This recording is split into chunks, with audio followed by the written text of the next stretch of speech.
This has to be one of my favorite videos that I film every single month. It is the end of May, so I am filming my May reads video. I read 14 books this month. That is the highest out of any month out of the year. I surpassed my yearly reading goal. I only read 35 books in total all of last year, and this month I have hit 54 for the entire year. My goal was 52 going into this year, and I thought, ooh, that's pretty steep having only read 35 last year. And now I am at 52. I extended my goal to be 104 since I was like, okay, it's the end of the 5th month of the year. I think I can double what I've read so far, and I'm just really excited to see where the rest of this year goes. I had some really good reads this month, and I also had some pretty not good reads this month, so I can't wait to jump in and share. Quick little statistic, over these 14 books, 3 of them were audiobooks, which means 11 of them I read either physical or on my Kindle, and it came to a total of 4,984 pages in the month of May. So here's stack number 1 and stack number 2, and we are gonna go through these books in no particular order. I used to think that I was gonna do them like in the order that I read them, but I just think that my mind is a little too sporadic to do that. So I'm just gonna be grabbing books at random and we're gonna get into it. As always, if you're new here, hi, I'm Gracie. I do travel and lifestyle videos, and occasionally these book videos, they just bring me so much joy, but definitely monthly, and sometimes I sprinkle in some extra reading videos. If you guys have not already, add me on Goodreads. I will have it in the description. I love to see what y'all are reading, get inspiration, see what you're rating stuff. That is like the most up-to-date way to also keep up with what I'm reading as I'm reading it. And of course, every book that I show in this video, I will have linked for you down below on both my Amazon storefront as well as my Like to Know It. So without further ado, let's hop into the books that I read in the month of May. I'm also gonna put this in right here. I'm not a booktuber. I learned from my mistakes. I guess in my last video, you guys were saying that I gave out too much information. I do my best to not spoil these books for you, but I especially am going to do it without spoilers in this video. You are not gonna know anything more about these books that you didn't know from either reading the description on the back of the book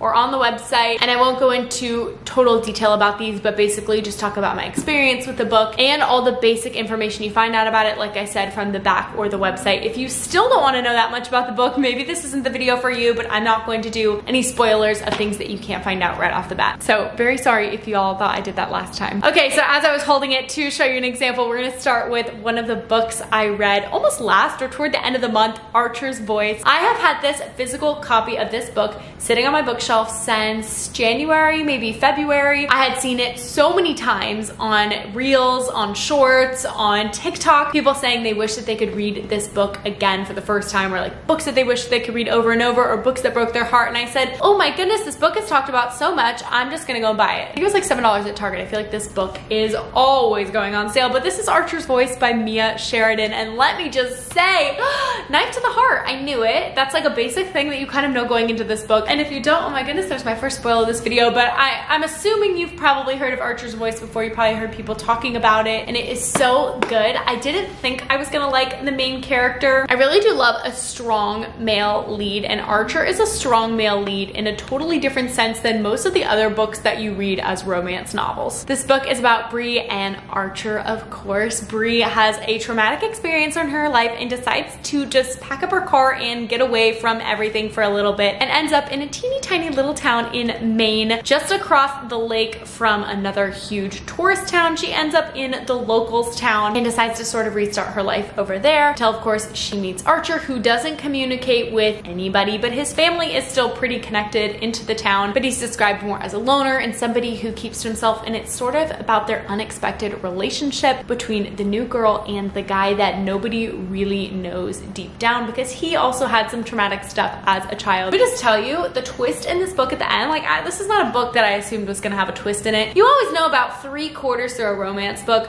they're gonna have a fight, they're gonna break up a little bit, they're gonna, no. This book is just not that. It's not what I was expecting, and at the end I was like, audibly gasped reading this book a couple of times. So I do think it was a knife to the heart, and I would totally recommend this, especially because this isn't a super expensive book to go get. Go check it out, go read it, and let me know what you think of Archer's Voice. But this one is a 10 out of 10 recommendation, and a book that I gave 5 stars this month. I wouldn't say I'm a super harsh critic, but out of the 14 books I read this month, 4 of them got 5 stars, most of the rest of them got 4 stars, and 2 of them got 3 stars, one of which I'm going to talk about right now. I was so excited for Hannah Brown's book to come out. Hannah Brown, I think she also had a ghostwriter or somebody who kind of helped her write this book, wrote her first romance novel. She went to the University of Alabama, Roll Tide. She was, of course, the Bachelorette. I got to meet her in Tuscaloosa. She actually signed my last book, her little memoir that she wrote, her autobiography. And so I was so dang excited for this book to come out. Pre-ordered it, had it shipped to my house the day that it came out, and I was so disappointed. I was so disappointed. Thought about giving it 2 stars, but I love Hannah Brown too much to do that to her and to tank her Goodreads rating, so I gave it 3.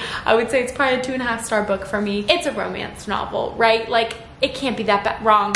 I don't know what it was about this book. I couldn't get into it. I'm reading it going, what are they doing right now? If you're coming here to take advice of what to read this month, I would say skip it. It's really hyped up because of the author, but I did not enjoy it. This book is about Emma and Finn and an adventure they go on when the bride of the wedding that Emma is in, one of her best friends, goes missing. And y'all can find this on the inside little tab, so that's not a spoiler that the bride goes missing. And basically they go on a road trip trying to find the bride. She is missing in action and about to miss her wedding, and just how their relationship forms and changes over the course of the time, and how they didn't really want to go on the road trip together. They end up in Vegas at one point. They're road tripping all around the West. I don't know, so many things could have been skipped in this book. So many things could be made better. Love that one of the girls is a pie-fi though, so kisses to that. But I would just say that this is not the best romance book that I've read ever, and I have read many romance books this month that I loved so much more. So that was definitely a bummer to me, and maybe a bummer to you hearing about this, but I think kind of based on what I've seen on the internet, a lot of other people were let down by this book. I'm not really sure what the Goodreads overall rating is right now, and not that that number needs to sway your decision on whether or not to read a book, but for me, it's usually a pretty good indication if I'm gonna like the book or not. This one currently has 3.46 stars on Goodreads, so, and yeah, it's up to you if you want to use your time to read this book. I love you, Hannah, but I did not like it. Then She Was Gone, Lisa Jewell. I listened to another Lisa Jewell audiobook. This is a book that I listened to as an audiobook. I don't know what it is about mysteries, thrillers, those kinds of things I typically love to listen to rather than read, because I feel engaged while listening to an audiobook. Sometimes you listen to an audiobook of a cheesy romance story and you miss some of the fluff because you kind of zone it out. This was a story I could not zone out. I could not stop listening to, and it was scary amazing. Ellie Mack, she was like the perfect daughter, great grades, and then one day randomly went missing. I feel like this is the best way to put it, is to read some of this back to you because I don't want to spoil anything. So let me just tell you what the back says. 10 years after Ellie's disappearance, her mother, Laurel Mack, is trying to put her life back together when she meets an unexpectedly charming man in a cafe. Before she knows it, she's meeting Floyd's daughters, and his youngest, Poppy, takes Laurel's breath away, because the eerily precocious Poppy is the spitting image of Ellie, the missing daughter. Then She Was Gone is a gripping and emotionally resonant tale of one mother's quest to uncover the clues she failed to recognize and finally discover the truth of what happened to her daughter. Heartbreaking, amazing, twists and turns, things you didn't expect, things I was just cringing at because they were like, oh, just so scary to think that these things can happen and do happen, and it was so good. Again, if you like reading these kinds of books, read it, but Lisa Jewell, I love her books, I want to listen to more of them, and this one was a hit for me. For the most part, Emily Henry can do no wrong. Funny Story came out this month, and I knew I needed to read this because I had just read Beach Read last month. I don't know how I skipped over that one. Like, I've read Happy Place, I've read Book Lovers, I think I've now read every single one of Emily Henry's books, especially Funny Story. So cute, so cute. Who doesn't love a good romance? Now I'm gonna be honest, I knew nothing about this book going in to read it. I did not even read this flap. I was like, it's Emily Henry, I don't need to know. So if that is you, skip ahead. But if it's not you, it is about a woman named Daphne who just loved the funny story about her and her fiance and how they met. And so she would always let Peter tell their funny story until Peter decides one day that he's in love with his childhood best friend Petra, and that is something that you can read on the inside of here too, so that's not a spoiler, but I was shocked. Now of course Daphne, this cute little librarian, is stranded in Michigan, and guess who she has to move in with? Yeah, Petra's ex, Miles. So they basically swapped roommates. Honestly, looking back, Daphne's like, oh, I don't need Peter's lifestyle, but her and Miles then go on so many adventures as he convinces her why Michigan is such a great place to live. All the while, she's looking to move and get out of there. And it's a funny story, so you should read this book and see what happens. I love a good romance. Like I said, Emily Henry Kisses to her, and this was such a cute book going into the summer. I'm doing these next two together. They're technically part of a trilogy. I already read book 3. You can read them as standalones, you can read them in order, but I just needed to know what happens in 1 and 2. Just for the Summer is the 3rd book, and I would say it ties in, but not as closely as these two, because these are like 2 different romances of 2 different friends, and it all ends up playing out together. Well, let me tell you something right now. 4-star, immediate 4-star, cute romance book. Absolutely loved it, Abby Jimenez. Yours truly, I did not like Jacob. I don't know what it is, you guys. I'm so sorry, because I understand that themes in these books are real in real life, but when I go to read a book, this needs to be the hottest man I've ever read about. He needs to be incredible. He needs to be amazing. Like, I want to escape real life and things that happen in real life sometimes. So I've been loving romantasy and fantasy books and things like that. I really couldn't do this one. Like, there was something about it, like their love story's cute, but he gave me the ick. Like, right off the bat, gave me an ick. Maybe it's because he kind of reminds me of somebody that I knew. Like, I don't know what it is. I just couldn't. I honestly should have given this 2 stars, even though I gave it 3 stars, because I love Abby Jimenez. I've now read all of her books. I am just like obsessed with her Happily Ever After playlist series that came out forever ago. Like, I'd read all 3 of those books so quick. This was not it for me. But I know so many people who love this book, but the guy just gave me the ick. So maybe that's just a personal thing, but no. However, the first book, the story of Alexis and Daniel, I love it. I love it. I love it. I love it.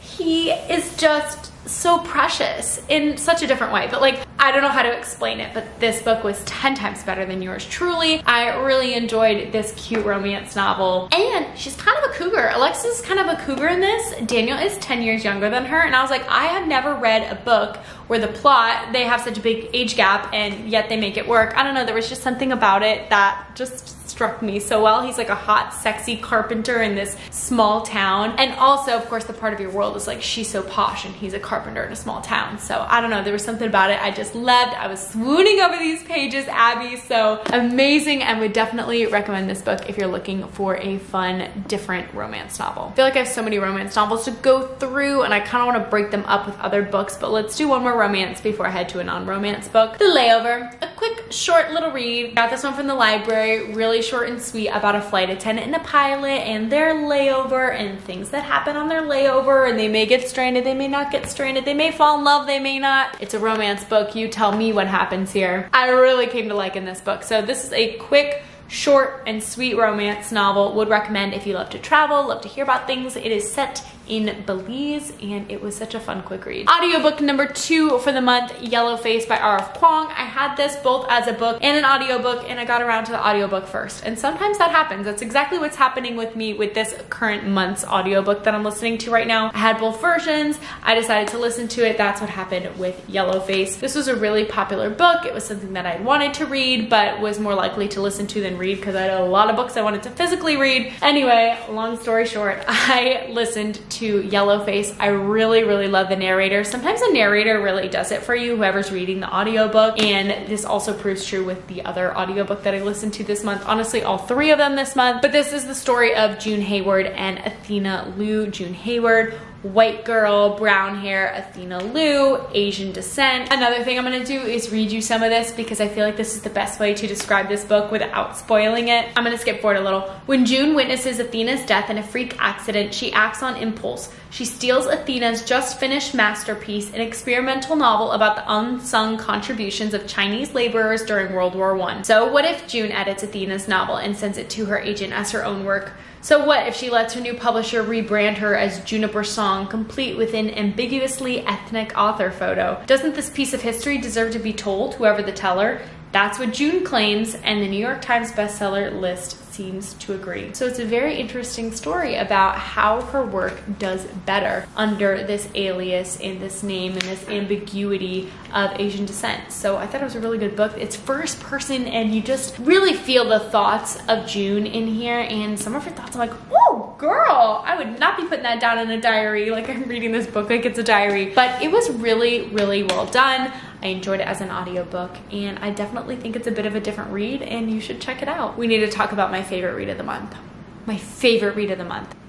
I finally got around to reading Powerless by Lauren Roberts. Holy heck. I cannot wait for July 2nd when I believe it's called Reckless it is, comes out. This is why I love my romantasy books. It reminds me I need to get back into it. I was trying to kind of give up romantasy for the summer and just do like fun, easy beach reads. This book just put me back in the element. I loved it. The story of Peyton and Kai, the hunter and the hunted and the ordinaries, and all sorts of amazing world building. It's Hunger Games-esque, and maybe that's also why I loved it. There were a couple parts I was like, it's too much Hunger Games, and then there's other parts I'm like, it's totally unique, it's so different. It was so good, it was so good. Don't let it being thick discourage you from reading it, because this book was so good, so good. And you know what else came out this month? The teeny tiny little novella attached to it called Powerful. Like, it's smaller than this other book. I wish this book was longer so bad, because I feel like you really could have expanded the story of Adina, which is Peyton's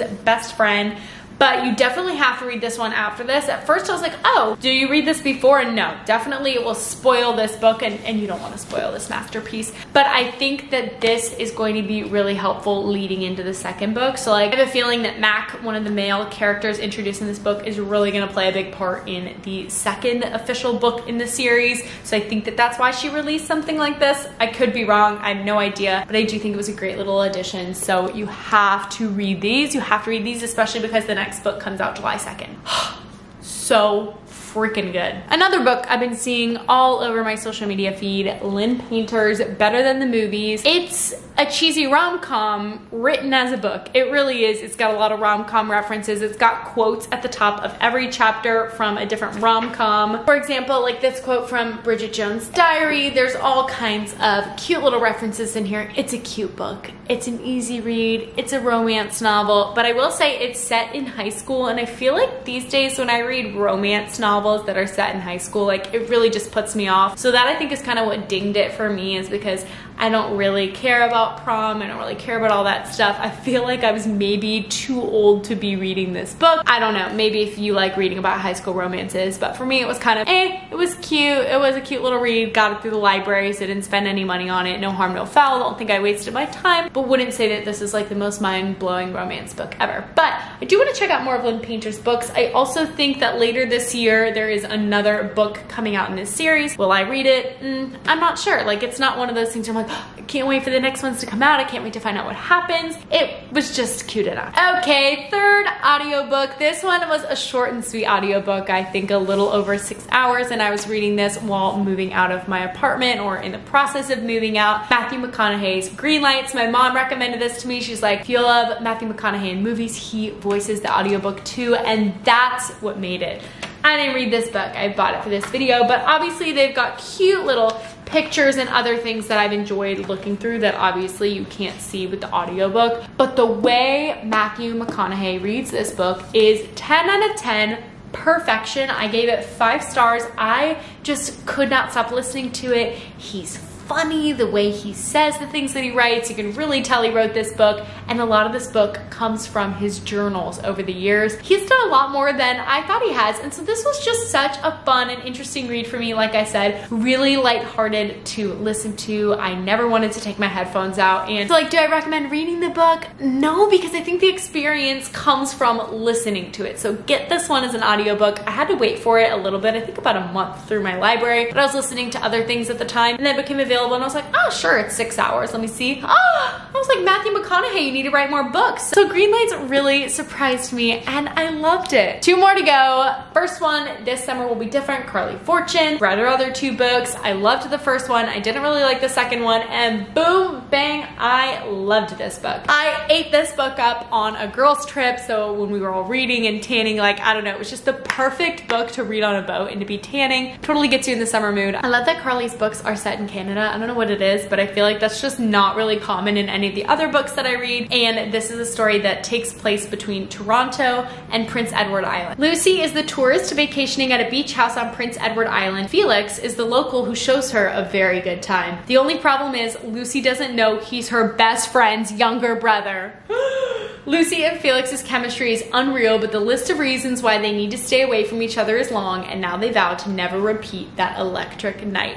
it's easier said than done. This book spans over the course of 5 years, going between present day and past. Again, I just thought it was so cute. It made me want to go shuck oysters and eat oysters all day long, and I really it was just so cute and sweet. I loved it, and I think this is the perfect summer read. And the last book I'm now going to quote as the ultimate perfect summer read, because this was another 5-star for me. Paradise Problem, Christina Lauren. It's Christina and Lauren. Love them, love them, love them, love their books. Haven't read a Christina Lauren book in a while, and now I'm like, I need to add all of their books to my cart again. Can't wait for their Tangled Up in You that comes out later in the month of June, based about Rapunzel. I just can't even do it. This just made me want to go back to Singapore and be on my own private island in Singapore. Let me say, when I started reading this, I did not like Anna Green. There was something about her that just frustrated and irritated me, and then I totally fell in love with her. And let me just read to you a little bit about this book. Anna Green thought she was marrying Liam Weston for access to subsidized family housing while at UCLA. She also thought she'd signed divorce papers when the graduation caps were tossed, and they both went on their merry ways. 3 years later, Anna is a starving artist living paycheck to paycheck, while Liam is a Stanford professor. He may be one of the 4 heirs to the Weston Foods conglomerate, but he has very little interest in working for a heartless corporation his family built from the ground up. He is interested, however, in his $100 million inheritance. There's just one catch. Casual $100 million inheritance, casual. Oh, this just brought me right back. So good. There's some steamy moments, there's some cute moments, and I really just fell in love with these 2 characters. And ta-da, that is it. Those are all of my May reads. 14 books. Are you kidding me? If you were to tell me this time last year I was gonna read 14 books in a month, I'd be like, you are off your rocker. But let me tell you, I have set app time limits on my phone. I have turned to my Kindle. I'm stressed, I'm worried, I need some time outside. I turn to a book. I just feel relaxed. I'm in someone else's world. You don't think about real life, or you pop in your headphones and you listen to Matthew McConaughey tell crazy stories from his past. So freaking good. And I just had some really good reads this month. So minus yours truly and Mistakes We Never Made, everything got a 4-star and above. Pretty good. 12 of the books this month, 4-star and above. I can also say, unless it's a new release, I do like to look at the Goodreads rating. I just like to see, but there are still some that I read that are in the 3-star range, and then I end up liking a lot, and there's other ones that I'm like, oh my gosh, this has 4.5 stars. Like, I have to read it. With tens or hundreds of thousands of reviews, I'm like, okay, no brainer, add it to the list. So that's kind of how I choose what to read. I have a lot of books on my TBR for the month of June, so we'll see how many I end up getting through. As always, you guys can follow me on Goodreads to see what I'm currently reading, what I've just read, what's on my want to read. I try to update that and my storefront with what I'm reading / what I've read, so that you guys can kind of read along with me if you want. And of course, you can follow me on my other social medias to see what I'm up to in my daily life. I don't really post a ton of book stuff all the time, but that doesn't mean that I'm not cool. I love to travel. I love to do some good stuff, and the month of June is going to contain a lot of that. And so that you don't miss any more book videos or travel videos or lifestyle videos, make sure that you subscribe down below, and then you can see my face on your screen multiple times a week. All right, I'll stop plugging myself. I love you guys so much. I hope that I encourage you to pick up a book for this next month. Let me know in the comments down below if you are going to be reading any one of these 14 or anything you think that I should read coming in the summer. I love you all so much, and I will see you in the next one. Bye!